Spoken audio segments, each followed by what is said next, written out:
که تکبیری مسلمانان که من خود را نمیدانم. Did anyone understand it? This was language, well, we have three people who understood who know Farsi. This is the language of Rumi. He was,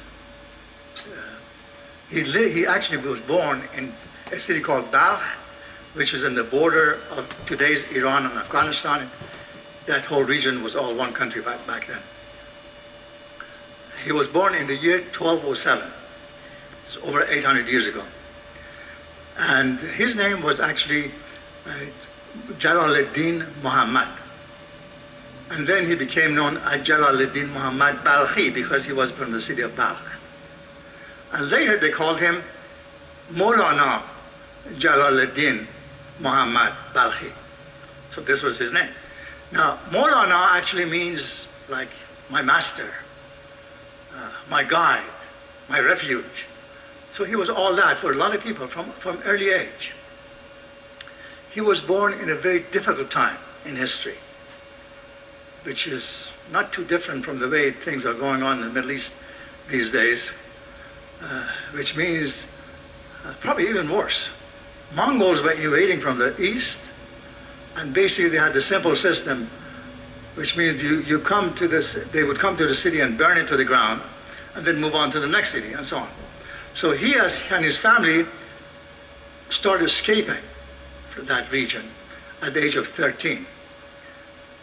But then as they were going to the west, they also noticed that crusaders are invading from the west to the east. So that whole area was in turmoil.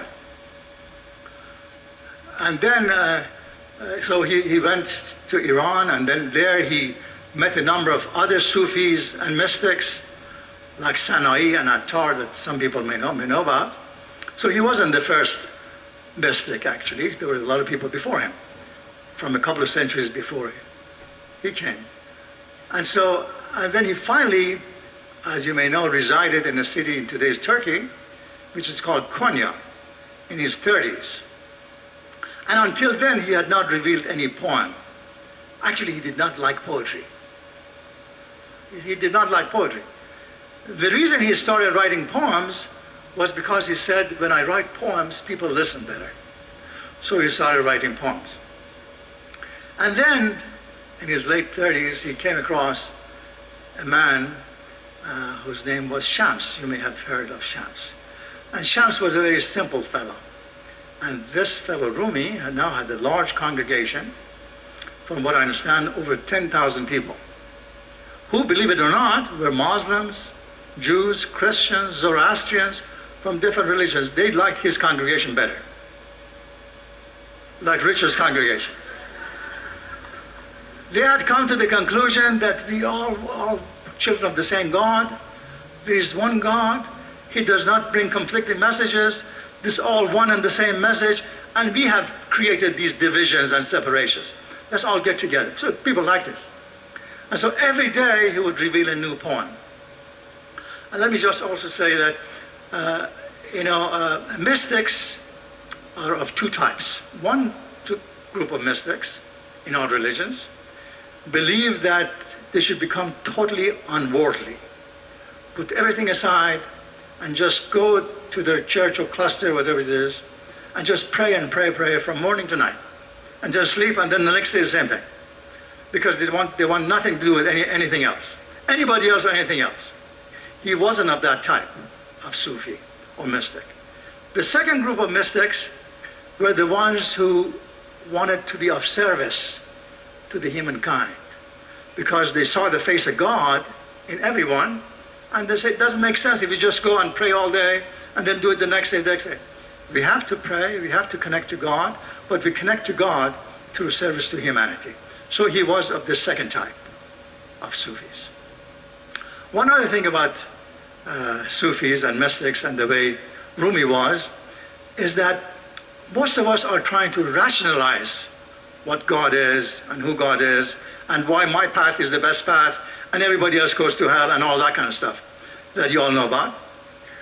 But he wanted to tell them that no, this is all one path. It's all chapters of the same book.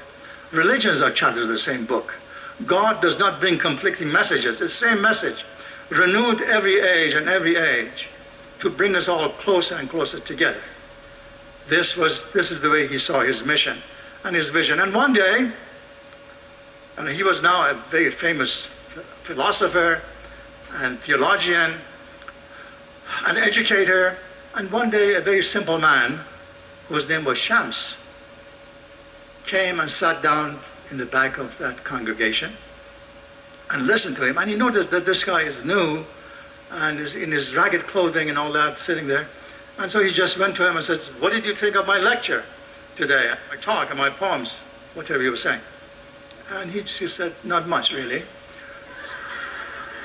And he said, "Why not?" And he said, "Because you're too full of yourself. You just say too much about yourself and what you know. Calm down." So that really transformed Rumi at that time. It transformed him, and he loved this man, Shams, and he looked up to him. That if you really want to become godly, you have to become nothing. You have to become selfless.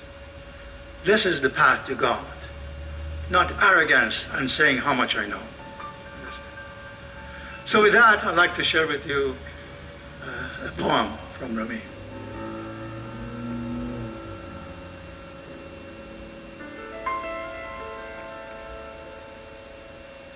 What is to be done, O people?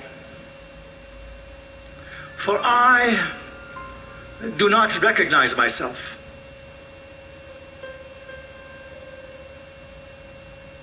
I'm neither Christian, nor Jew, Hindu, Buddhist, Gabr, nor Muslim.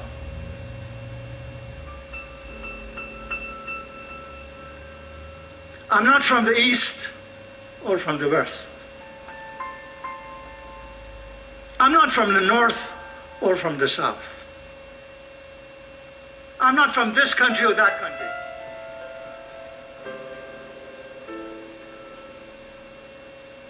I'm not from the sea or from the land.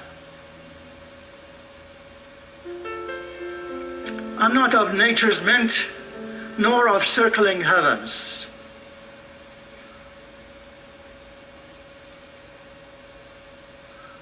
My place is the placeless.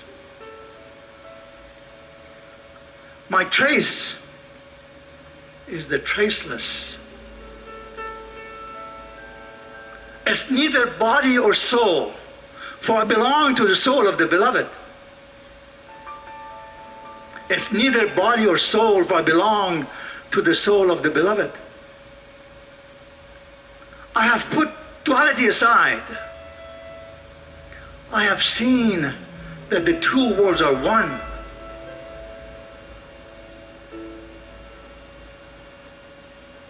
One I seek, one I know, one I see, one I call.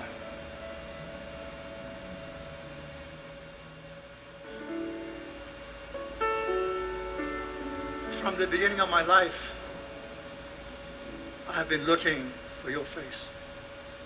He was talking about the face of God, but he was also talking about your face, and your face, and your face, and your face, because he was seeing God in everyone. From the beginning of my life, I've been looking for your face. But today I've seen it. Today I've seen the charm, the beauty, the unfathomable grace of the face that I was looking for. Today I found you, and those who laughed and who scorned me yesterday are sorry that they were not looking as I did. I'm bewildered by the magnificence of your beauty and wish to see you with 100 eyes. I'm bewildered by the magnificence of your beauty and wish to see you with 100 eyes. My arrow of love has arrived at the target. I'm in the house of mercy.